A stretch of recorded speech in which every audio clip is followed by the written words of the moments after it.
Frankenstein, or The Modern Prometheus by Mary Shelley. Probably one of the most well-known, celebrated novels of all time, and for good reasons, because it pioneered a lot of not just the genre of horror, but also the allure of like a kind of dark romanticism. And I think Shelley herself, who is, you know, um, it's surprise some like fat, very surprisingly only 21, I think, when she published it in 1818, and she had a interesting relationship with Price Percy Shelley, and they were married, obviously, and I think they were like slightly distantly related, so, but which isn't really uncommon for the time. But yeah, they had a interesting kind of thing when both of them were traveling. I think they were both traveling to different countries. I think it might have been Switzerland or something. But yeah, she saw these different kind of. I think she saw like different, like organic kind of biological, some kind of weird species of like some kind of bug or insect or something that was like capable of. And then she like I think was musing on like what would happen if somebody made something, like if alchemy in a sense, like she heard a great deal of alchemy of like, in her time, and especially like beforehand with like, Paracelsus and all these different alchemists and their kind of different experiments that were very left to interpretation whether or not they were truly like, legitimate like investigations into actually just like creating true like monstrous entities and like being able to actually birth and forge these things like like especially with like the homunculus, the little man too, this idea that something was capable of being created, or like like kind of like what the golem is in like Jewish Kabbalah mysticism too. There's this sense of like yes and no, like the golem and like these things like, or the homunculus, the little man, could just as easily be in your head, yet at the same time it doesn't really quite matter all that much, because there's so much truth of human nature and like our adamancy and our reluctance to like stop trying to play God. And this is an old, older than time. That's why it's called the Modern Prometheus, because she took a great deal of inspiration from that tale as old as time, of Prometheus and the gods and the being stealing wisdom and the fire and like metal works and like this tool and craftsmanship of Hephaestus, the god of all that craft, of metalworks in like swordsmanship. And basically for stealing that knowledge he was punished, because that was also, he was giving unto mankind something that they might have not been ready for, like we, to use it and then use it for like wars and senseless destruction, rather than something for harmonizing and for the betterment of humanity. So like that's why we see with like Prometheus is getting his punishment, the kind of a just desserts in a kind of classic Greek type of thing, in the same way that Tantalus, or the same, is forever teased and insulted by the humiliation of having to see, the tree that of his liking to be just out of reach, or like Narcissus falling in love with his own image, like all these different curses that you see implemented by the gods. The gods are tricksters in this case. So yeah, this is the story is separated into 3 or 4 parts, I think. And the first part is Captain Walton is this character who knows, and it's told in kind of a epistolary format, meaning that it's taking place between letters. So you'll see, it'll be like, on August 5th or something, and then Captain Walton was documenting these different trips that he took, because he's a ship captain, and he knew Victor Frankenstein, and he's like talking kind of in hindsight about what he knew about him. And so we talked about this having to go back, and it's kind of like not in media res, but it's starting back almost like a flashback style of like, you're seeing this right now, you know that already from the get-go that Victor Frankenstein has actually died and is freezing in this drifting ice somewhere, and is they're trying to retrieve his body. And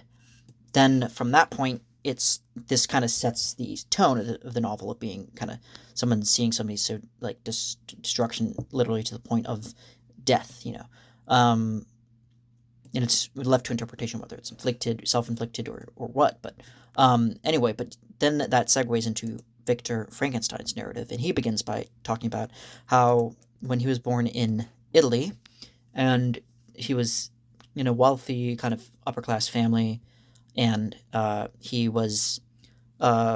they all had younger brothers and like ancestors of Alphonse Frankenstein, I think, and then they all right from the young age, Victor has a strong desire to like understand like how the world works, and like as a scientist and as like a natural scientist of like the natural sciences, and studies it with great deliberation, painstakingly. With he's like looking at chemistry, he's looking at physics, he's alchemy strikes his interest, and then he ends up like devouring all these books, and he starts talking about Paracelsus, and I don't know if he talks about like as far back as like maybe the original kind of like Egyptian post-Thothian or Thoth dynasties, and all these, I don't know how far, but he goes back pretty far, and he's like talking about all these different people, and like you get kind of a sense that he's like a curious man. And I like how Mary Shelley gives him the benefit of doubt. Like he doesn't instantly frame him as a villain, although he justly is the villain. Like he's obviously like done he's done a whole lot of wrong that he has to answer to, but you don't get the sense that right off the bat. You get the sense, at least through his tactics, he kind of framed it in such a way as not to be answerable to his crimes just yet, but he paints himself at least as a curious, just an interested person, like just a modest intellectual who polymath. And basically he ends up going to like a university, I think, in Germany, and his mother dies of scarlet fever, which is like obviously around the time that was going around, I think around late 1700s, like early 1800s maybe. So yeah, it was like semi-historical stuff. And but then there's also this part where Victor's parents adopted this woman named Elizabeth Lavenza, and she was an orphaned, and from these other kind of upper class people, and he plans to marry her, but I don't know if that works out just yet, at least. But anyway, so when he's at the university, he begins to really up his craft and and hone his abilities as a chemist, and then he ends up brewing into existence this creature that he just calls the creature, I think. And obviously there's a whole common misconception that the title of the book Frankenstein is that Victor Frankenstein is the monster in question, and that's not the case. Obviously, I don't even know if that bears repeating, but there's it's a common kind of misconception about this novel, and a cultural one too, because there's been so many freaking movies and like takes and different variations on it, and for probably good reasons, because it's such a classic novel. But anyway, so he creates this weird hybrid creature, humanoid thing that's about like 8 feet tall. So right off the bat, you get this proportionally huge, tall, gargantuan beast of a man that is he basically gathers all together these different kind of, and I like the way it's kind of described as being like, he gathers all these different things, like the stomach of this, or like the different mortuaries, and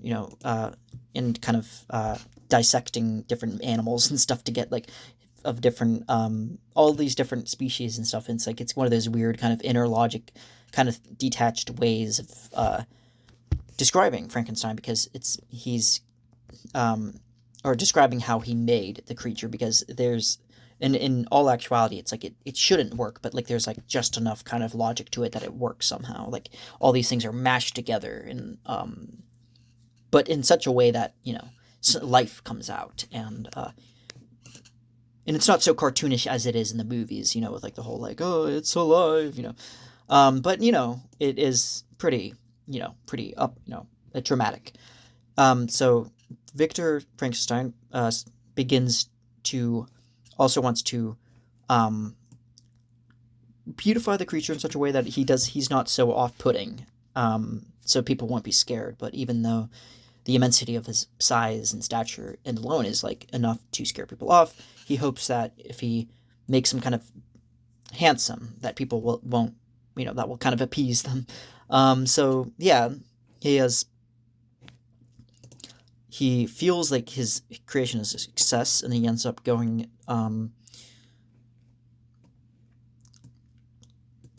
but when he goes out on leave for a little while from the university, he goes back to discover that the creature is gone. So Victor then becomes sick, and not from any other reason than just because of how awful he feels that this thing that he created, that he should have kept better care of, is now off the leash and is now gone, as anyone might be. But as he slowly kind of regains his health, he finds out that the creature starts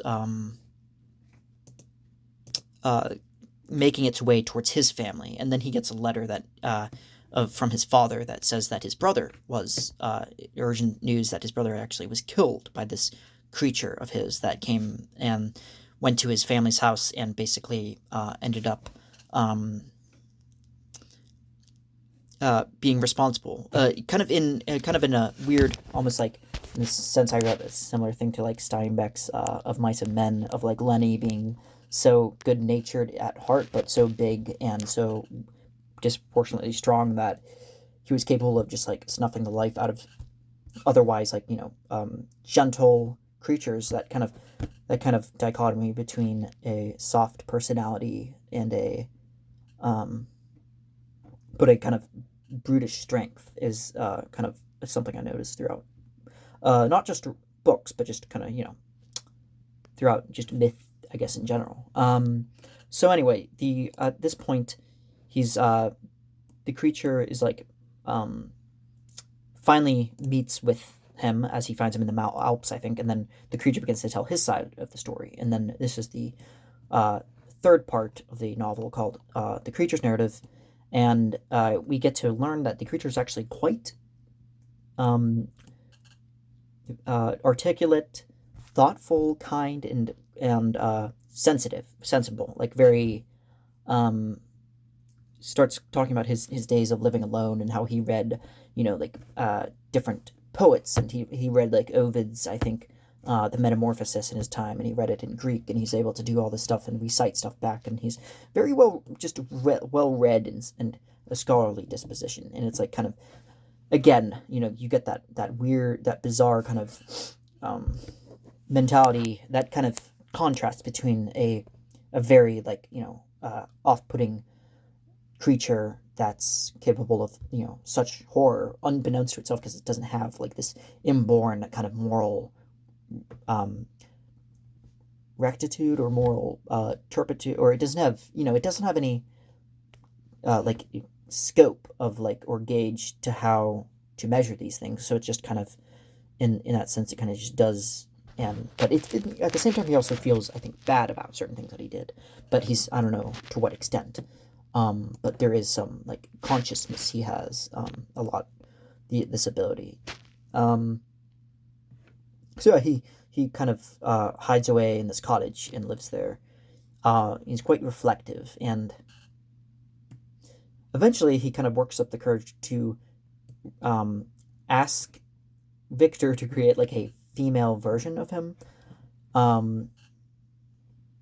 that because he's alive and he has the right to have well-being and like anybody else, and but surprisingly, Victor, or maybe not, Victor grants his request, and but at the same time, he also asks that they go off to like South America, some secluded area where um, they won't like wreak havoc on everything. Um, but this only leads to more disasters. Frankenstein is this is where the creature's narrative cuts off, and then Victor Frankenstein's we're back with his narrative, and this is when a man named Clerval accompanies Victor to England, but they end up separating, and one of them going to Scotland, or both of them. Yeah, they go to Scotland, and then and it turns out the creature was following the whole time, and then it's kind of like sad and a little bit funny in that sense. But yeah, there's a this kind of torments him more because he's scared that this creature might in that the female variety of the creature will be even worse and will have do worse than the original creation ever did. So yeah, so he's like completely tormented at the fact that he's responsible for this blight and plague on humanity, that he's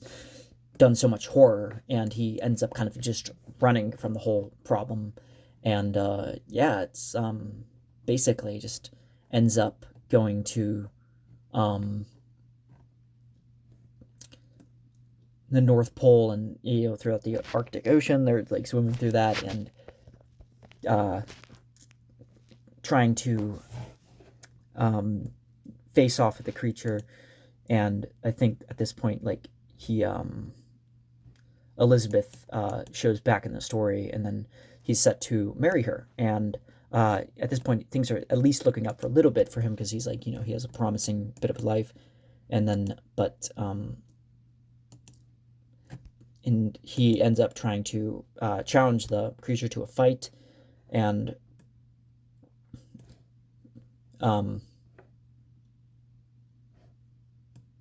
but the creature ends up kind of avoiding Frankenstein and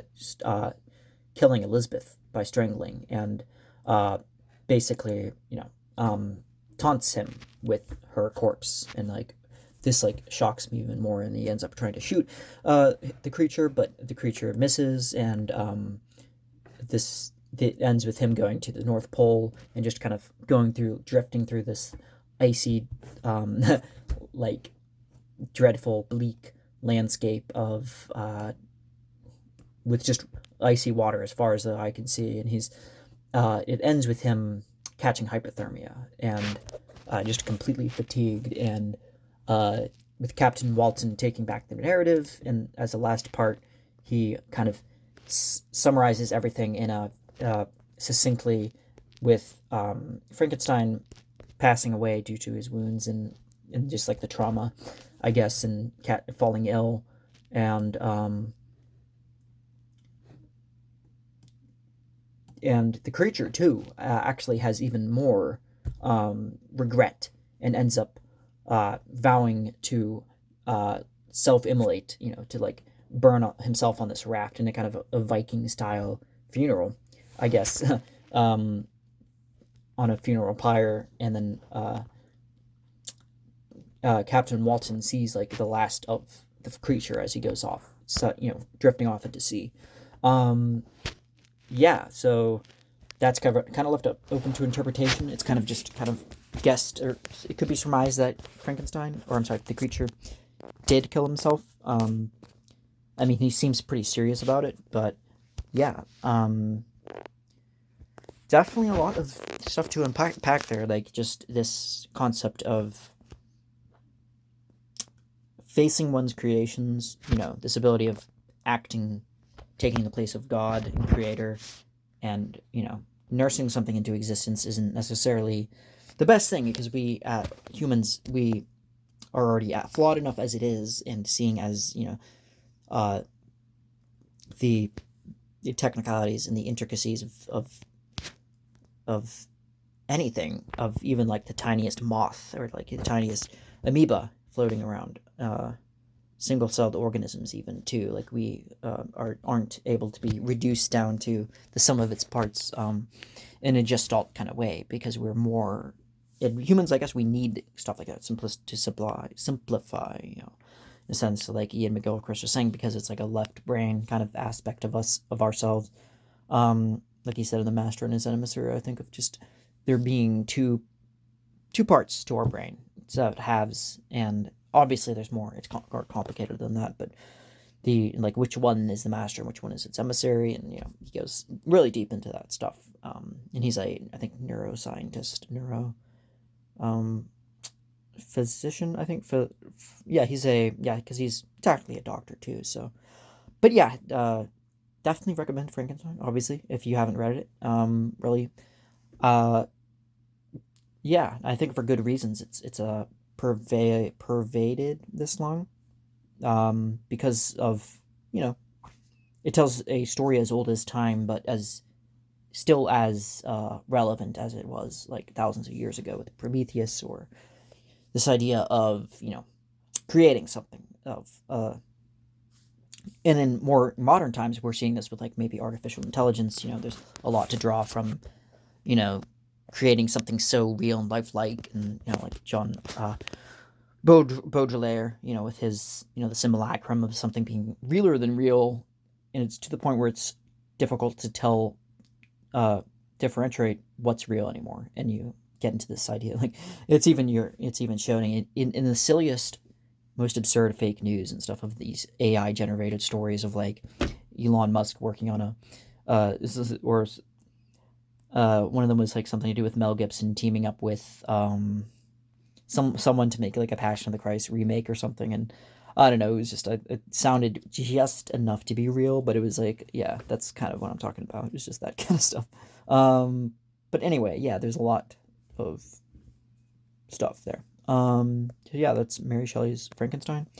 One of my favorite probably ideas, kind of quotes by her, is she says something effective like, "I am not one disposed towards opinions because I